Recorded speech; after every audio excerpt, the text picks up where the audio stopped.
We're going to be talking about how to isolate different muscles of the legs. The glutes first off, and then the quads, being able to activate the quads, and the hamstrings. All of these separate from each other. Best way to do that is not standing, laying down on the floor.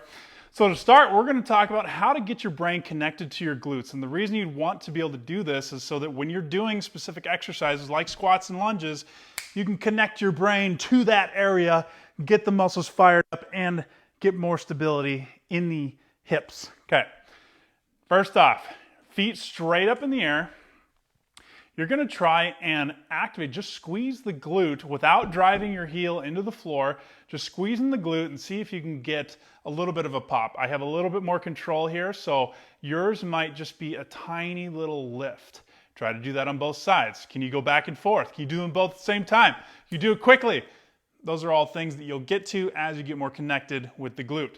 If you're not able to do it in this position, turn your feet out as much as you can and tuck your pelvis under. So you're trying to flatten the back to the floor. That's going to shorten the glutes and make it a little bit easier for you to contract. Now, if you're like, well, are you sure about that? Turn your feet in and arch your back as much as you can, and then try to squeeze the glutes. You'll see that my range of motion just decreased a ton in how much I'm able to squeeze the glute without other muscles turning on.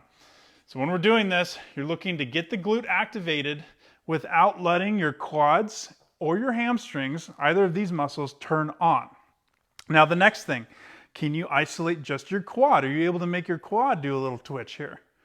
If not, then try to hyperextend the knee. So try to lift the heel up off the floor and get your leg as straight as you can so you can feel that activation of the quad. Put your hand there, feel the activation. Now, as you get more in touch with that, your goal is to be able to just make tiny little twitches. Are you able to just activate that quad a little bit without the hamstring, without the glute turning on? Now the next one, are you able to get activation of the hamstring?